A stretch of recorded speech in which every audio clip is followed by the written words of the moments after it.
Welcome, beautiful Sagittarius, to a new era. My name is Emma. Sagittarius, this is your love reading, but if you're here to find if you're here for like a twin flame journey, or if you're here for boy meets girl type of stuff, you're probably going to be disappointed. I just want to be honest about that, because this is more like your soul's journey, and I've set the intention for love, and sometimes it looks like there's a divine counterpart that comes in, but sometimes it can be a passion, it can be an experience.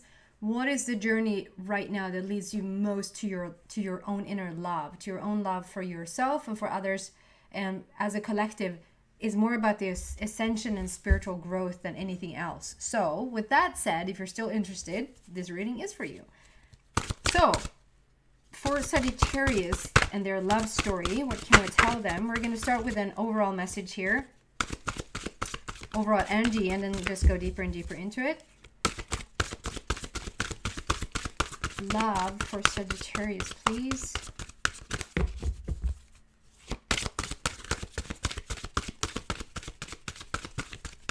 And I also just want to say that each and every reading has become more and more collective. So it feels like you probably could, whatever other sign you feel drawn to, go listen to it because there's probably something there for you.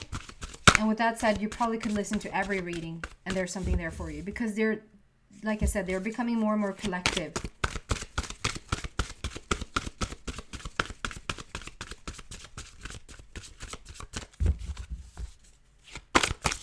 Wow, took a bit. Love for Sagittarius.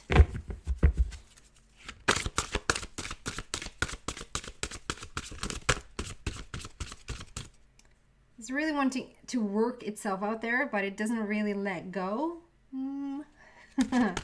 Dragon. So maybe you feel like this love story, this love is taking a little bit of time for you.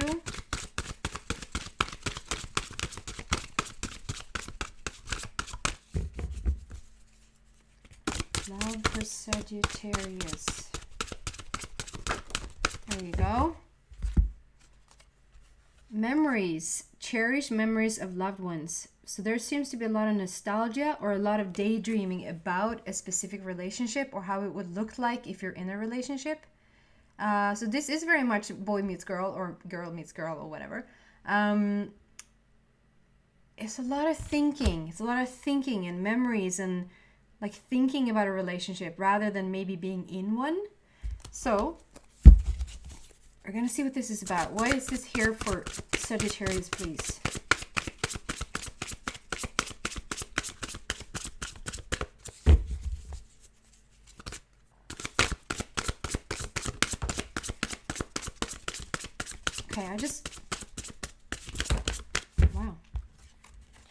I just want to say something before I go into the cards that came out. Holy shoot. And that is, if there's somebody right now who's in a relationship, and it's so important to understand that just because the person hasn't arrived yet, we feel like we can daydream and we can fantasize and this is how I want the relationship to be, etc., etc. And then the person arrives into your life and you're with this person, and all of a sudden we make the other person real, and however they show up, and if there's something like beautiful, if there's a lot of things about that person that you really love, and then you can just continue to focus on the physical element of that person. Like this person brings this and this and this into the relationship. Awesome. Keep thinking about it. But not really understanding that the journey of your fantasy and the visualization continues on. It doesn't have to stop just because the real person shows up. Now you take cue, or now you take direction about this relationship and how this relationship is going to go based on what the other person is doing and experiencing and bringing into the relationship. And I understand that's really the easiest thing to do. Like if two people are in the same room and you have a conversation, you sort of listen to what the other person is saying, right? And you sort of make up your mind about what this relationship is based on how the other person is behaving or what they're saying. But to understand that, and so there's probably somebody going through this right now. You're in a relationship and maybe you're not fully like content with what's going on, or you're not like just the happiest that you could ever be in a relationship. to just remind yourself to make the other person not so real for a little bit, to sort of put them back into where they were before they even entered your life in the first place, and continue to have your dream about how you want it to be, rather than taking face value, like whatever shows up, this is now how your relationship is. No, it doesn't have to be. You can continue to remember, and you can continue to be nostalgic, and you can continue to fantasize about how you want it to be rather than how it is. And that goes for if you're single and you feel like there's somebody you're looking out over in your house and you don't see another partner. And so you're in a lackful state of there's nobody there. I don't have anybody. To do the same thing there, to just fantasize and be, if there's a beautiful relationship from the past that you remember and it's like it was just so gorgeous, it doesn't mean that you want that actual person back, but you want some of the characteristics that you had together, so that you can start to think about that. Again, it doesn't attract the person, unless it does and you want the person. But I just want to be very clear that I feel like there's somebody's already in a relationship. So this is maybe for one or two people, to remind yourself to not make the other person so real, especially when they're not behaving. You know what I mean? Okay, here comes the power couple, and here comes everything you want, basically. So we have the Empress showing up together with the Emperor, showing up together with the Star. I mean, I don't know if that's more powerful than, I don't know if I've ever gotten this combination ever.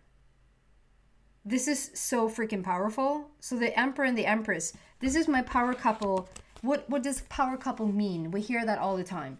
Power couple for me is that when one person is in alignment with their own inner power, their own higher power, and the other person is in alignment with their inner being and their higher power, and they're coming together. That's a power couple to me. I know who I am, you know who you are, and therefore we're brought together now because we're speaking on the same frequency.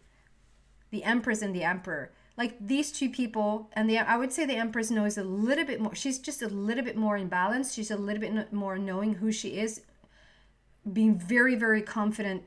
I'm not saying this is like you or them and the other person is not as confident. I'm just saying what the Empress represents and what the Emperor represents.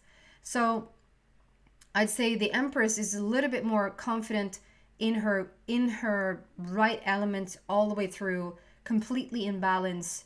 She really knows what she wants. I get a very, very motherly feeling with this today. Very motherly feeling. And the Emperor also knows very much who he is. Obviously, this could be vice versa, and it's not gender specific. He also knows exactly who he is. He's sitting on his throne. It's not so much about the personal evolution or the personal growth as it is now to put your plans into motion. Like, he has a plan, he's strategic, he knows what he's doing, and he's going for it. So, and then as a thing, because of your love story, the Empress and the Emperor comes out. There's your power couple. Here's your person. So it's funny how when I started to say, I'm probably going to be disappointed if you hear for Boy Meets Girl. And here they are. Boy Meets Girl. So very much your love story right now, and where you will grow the most. If you would have grown the most into your love, into your harmony, into your higher, into more elevation, into more ascension, you would have attracted a situation that would have brought you there.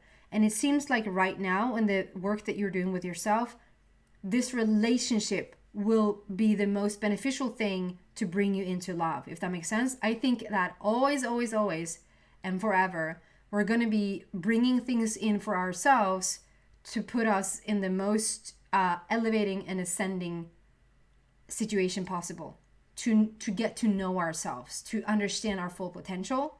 And right now, in your life story, it seems like it's a person coming in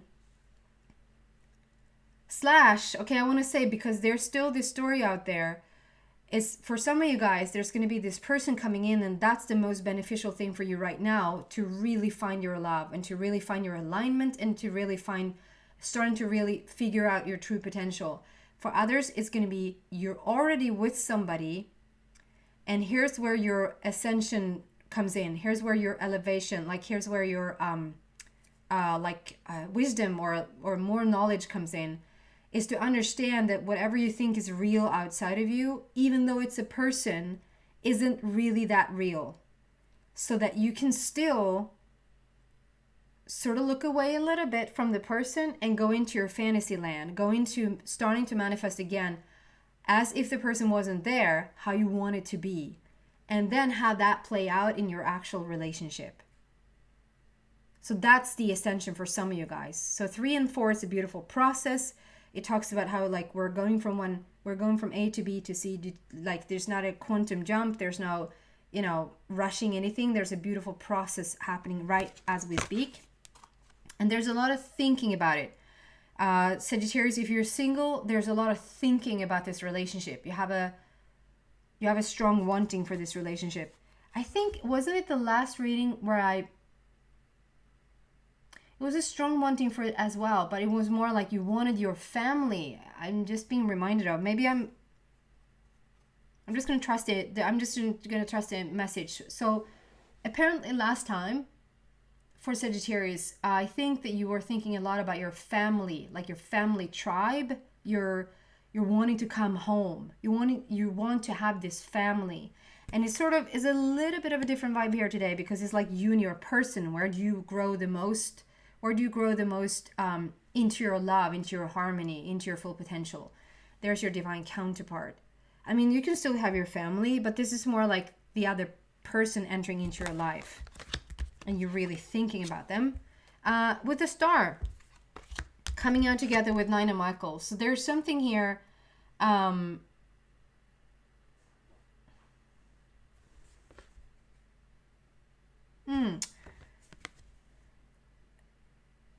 If we just have like the Empress and the Emperor with the star, that's just a powerhouse all by itself. But they're throwing this into the mix.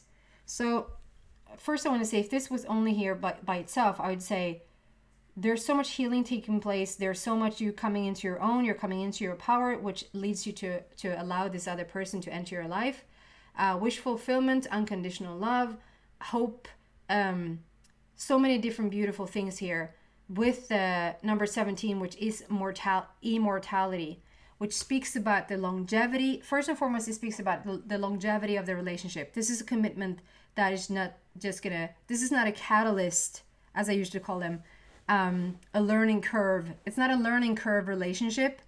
It's not a catalyst relationship, which means this is not a person that comes in for 6 months to really teach you, like to really get you to open up to your soul path.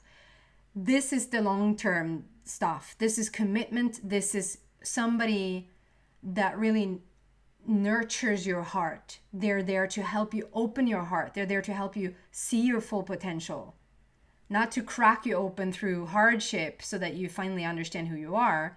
This is the gentle stuff. And the immortality, the 17, also for me speaks about star origin. With the star and 17, it's like star origin. So it's like you could potentially have had a lot of lives together before.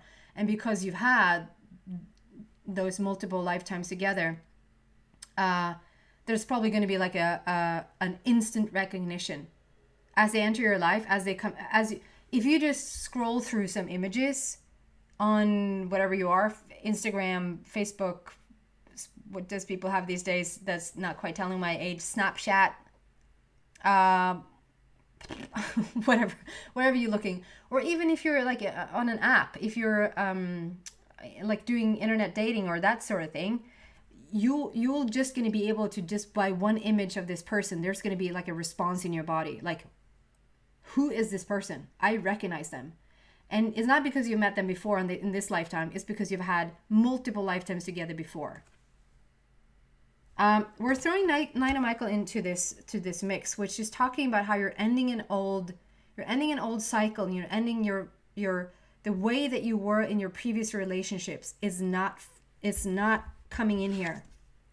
There's something about, you need this, listen to this, you need to put this to rest in this bed. It's in bed rest. Somebody may actually be in bed rest, but put this thing to rest. Like, you need to finish up something from the past. Whether that is the way, like, if this is nostalgia, if this is you hanging on to a person, you think you want them back, if this is you hanging on a little bit about being afraid that whatever happened in the past, you're going to bring that into new relationships. If this is something that you're thinking about in terms of lack, if it's something like whatever it is that you think about that has happened in the past, we need to just cut that cord altogether. Whatever happened in the past has made it possible for you to now have this. The Emperor and the Empress, the power couple, and that is already taken care of. You don't have to put down on a piece of paper or wish more like in detail exactly what it is that you want. That's all well and done. It's all taken care of. That person is already made up for you. That person was already made up for you, even you entered into this lifetime. What took a little bit for you to come together was the need for you to come in almost fully to your full potential. Who's ever is in their full potential. Probably nobody on this planet Earth. Probably nobody. And that's not me being cynical. That's just however much more there's left to learn and evolve and grow into and find wisdom about. But there's something here about you needed to come to this very aligned place within yourself first, and they needed to do the same for you guys to come together. If that makes sense. You need to put some worry to the side, and I'm sorry to say, it doesn't matter if you worry about money. Worrying about money is not going to have your person come in, because worry is worry, and when worry is active and you're sending the worry out to the universe, you're just going to get more stuff to be worried about, and your person does not match worry. I tell you that. They match power. So whether you worry about money or your children or your parents, or you worry about your health, or you worry about next weekend's event, I don't know what that is.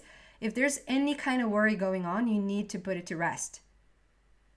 And it says your worry is unnecessary. So whatever you're going through right now, and I know it's easier said than done, if you're in a situation where you are worried, I think I probably have scrolled through most of the emotions that is available on the emotional scale, between complete apathy, like I don't care what happens to me tomorrow, to complete euphoria. I probably have gone through them all. And it wasn't until I was really in apathy is sort of nice. Apathy, you don't care. And so you don't care. And because when you're fearful, you care. And you care that stuff is going to go to you know where. And that's not a fun emotion. And if you worry, you really care. And so caring with worry is just the worst place.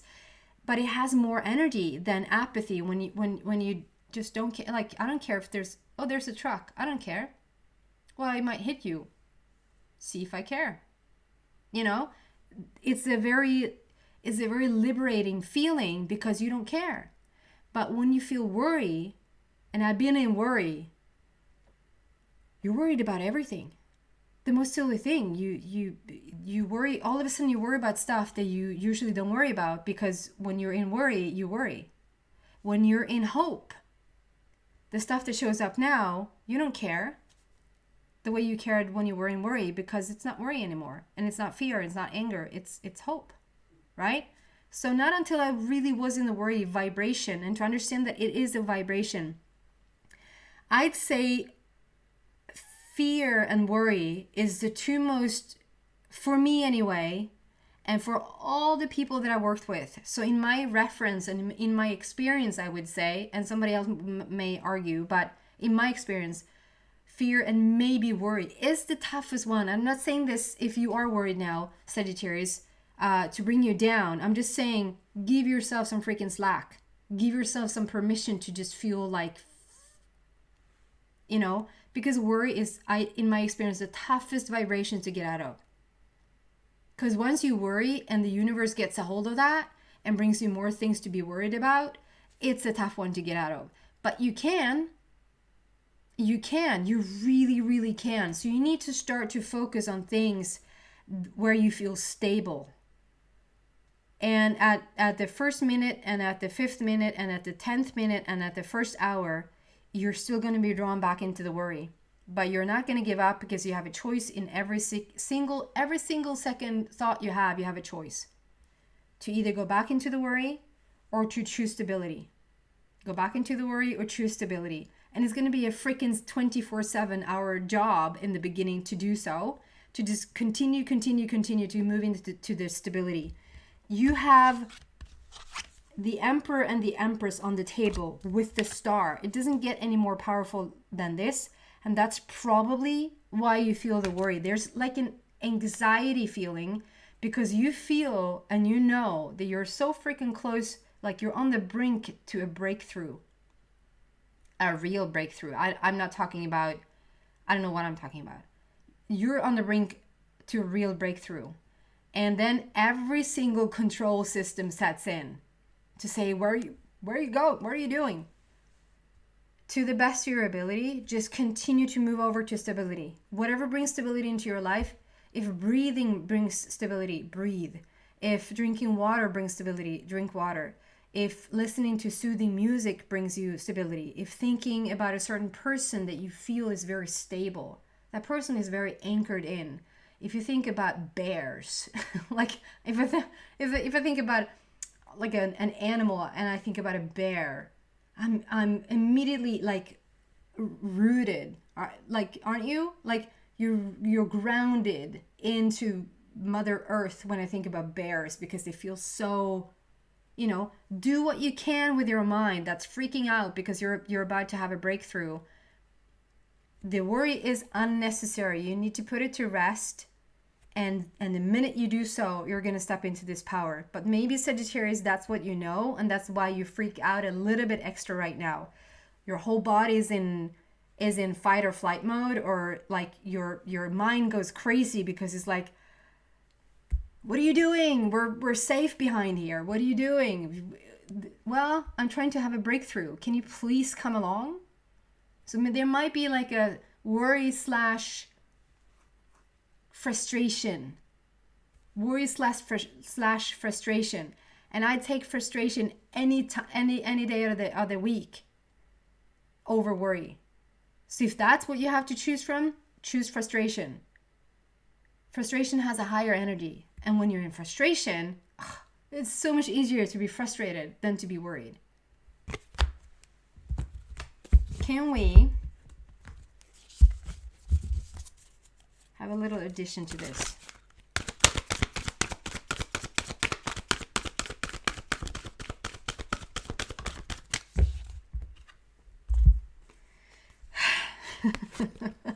Challenging times. So there is something that has happened quite recently that has, I don't know if it feels to you like you have regressed into like an old familiar, because there's a guardedness here with the shield. The shield is guarding your whole, like basically your whole front there. It's guarding your heart chakra, it's guarding your solar plexus, and it's guarding parts of your stomach. It's guarding, this is like removing yourself into like, I don't know what I'm doing. I might just go watch Netflix. I don't know what I'm doing. I'm just going to shut down for a bit. I don't know where I'm heading right now. So I'm just going to go into hermit mode and just distance myself. And however you need to do that, whatever you need to do right now to sort of distance yourself from everybody else, to just get alone time, it's like you will find a way. You will find a way to sort of go into your own, where you don't have to think about anybody else but yourself.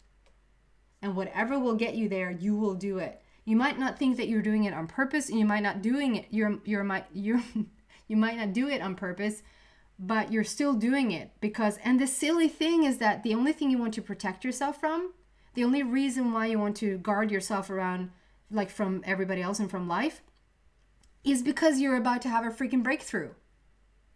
It's not because life sucks, and it's not because stuff is not coming, and is not because it's just so freaking bad to be you in your story. It's because you're borderlining, you're on the precipice of just major breakthrough. So just talk with yourself. Just talk with yourself and say it's okay. It's okay to have this major breakthrough. And you know what? I don't have to have a major breakthrough. I can have a minor breakthrough. And we can just do this baby steps. Just talk to the control like a crazy person. Just talk to it. I'm going to take this into the extension and see what else I can find there for you. So if you feel like you resonate with this, a little bit different. I mean, we have the power couple here. We have your person here. So we're going to see what comes out on the other side of this, if you're interested. The link to that is in the description box down below. If not, thank you so much for watching. I'm praying for you. This worry will end. This too shall pass. Thank you for listening. Bye, guys.